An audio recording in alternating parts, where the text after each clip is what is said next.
Hello friends, আসসালামু আলাইকুম। কেমন আছো তোমরা সবাই? আশা করি তোমরা সবাই অনেক অনেক ভালো আছো। তো আজকে আমি তোমাদের জন্য বানিয়ে ফেললাম নাটোরের কাঁচা গোল্লা।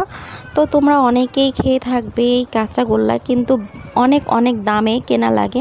তো বাড়িতেই যদি তোমরা এইরকম অল্প উপকরণে অল্প সময়ে বানিয়ে নিতে পারো, তাহলে তো মাঝে মধ্যেই খুব ভালোভাবে খাওয়া যায়। তো আমি এখানে ফার্স্ট টাইম নিয়ে নিয়েছি 1 লিটার দুধ, তোমরা দেখতেই পারছো। তো তোমরা চাইলে যদি বেশি বানাও, সেই ক্ষেত্রে তোমরা বেশি দুধ নিতে পারো। আমি এখানে 1 লিটার দুধ নিয়ে নিয়েছি। আর অবশ্যই বন্ধুরা, এই রেসিপিটি ভালো লাগলে একটা লাইক এবং কমেন্টে বলে যেও কেমন হয়েছে, অবশ্যই বলে যাবা। আর এই দুধটি কিন্তু খুব ভালোভাবে উতলে নিতে হবে, উতলে নিয়ে তারপরে ঠান্ডা করে নিতে হবে, না হলে কিন্তু দুধটি ভালোভাবে কাটবে না। তো আমি এখানে দুধ খুব ভালোভাবে উতলে নিয়ে তারপর আমি এখানে ঠান্ডা করে নিয়েছি। ঠান্ডা বলতে একদমই ঠান্ডা না, কুসুম গরম থাকবে সেই পর্যায়ে আমি এখানে দিয়ে দিচ্ছি ভিনেগার 2 চা চামচের মতো।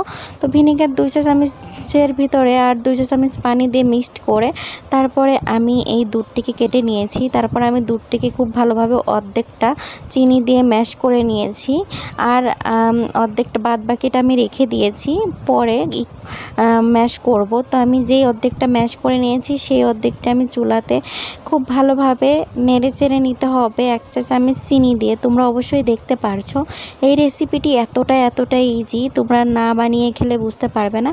আর এখানে অবশ্যই দিতে হবে কৌটার দুধ। কৌটার দুধ বলতে অনেক রকমই বোঝায়, যেটি হচ্ছে কনফার্ট মিল্ক যেটাকে বলে সেটি।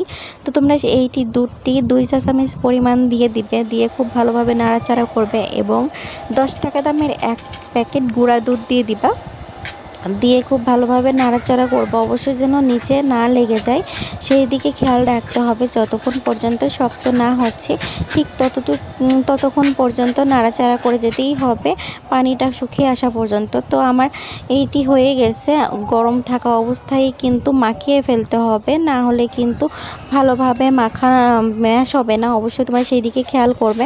তো আমি খুব ভালোভাবে চটকে মাখিয়ে নিয়েছি, তোমরা দেখতে পারছো। তো আমি সবগুলি একই রকম মাপের করব, তার জন্য আমি একটা ছুরির সাহায্যে খুব ভালোভাবে ছোট পিস করে আমি কেটে নিচ্ছি, তোমরা দেখতেই পারছো।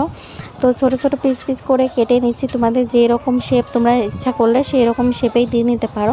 তো আমি যেহেতু এটি লাড্ডু সিস্টেমের হয়, তার জন্য আমি এখানে গোল করেই দিয়ে নিব। তো আমি এখানে আরেক প্যাকেট দুধ 10 টাকা দামের দুধ আমি পাশে ঢেলে নিচ্ছি। তোমরা চাইলে যে কোনো ব্র্যান্ডের দুধটিকে নিয়ে নিতে পারো।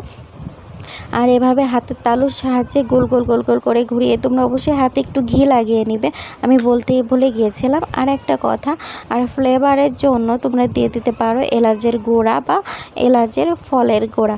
তো আমি এখানে এলাচের গোটা ফল দিয়ে দিয়েছিলাম।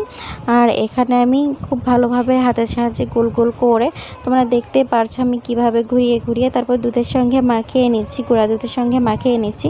এই রেসিপিটা এতটাই ইজি যে এত টাকা দাম দিয়ে তোমাদের কিনে খেতে হবে না, তোমরা বাড়িতেই বসে বানিয়ে খেতে পারবে এইরকম রেসিপি।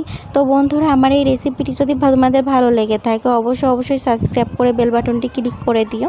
আর এতটাই টেস্ট কি বলবো, আমার বাড়িতে আত্মীয় স্বজন আসলেই আমি এই রেসিপিটা মাস্ট বি বানাবই। তো বন্ধুরা, অবশ্যই আমার চ্যানেলটিকে সাবস্ক্রাইব করে দিও। আমি অনেক কষ্ট করে তোমাদের জন্য ভিডিও বানাই, তোমরা যদি আমার পাশে না থাকো তাহলে তো আমার খুবই কষ্ট হয়। তো অবশ্যই বন্ধুরা আমার চ্যানেলটিকে সাবস্ক্রাইব করে দিও। আর যারা করেছো তাদেরকে অসংখ্য ধন্যবাদ আমার পাশে থাকার জন্য। তো কেমন হয়েছে রেসিপিটা অবশ্যই কমেন্টে জানিয়ে যেও। বাই, আল্লাহ।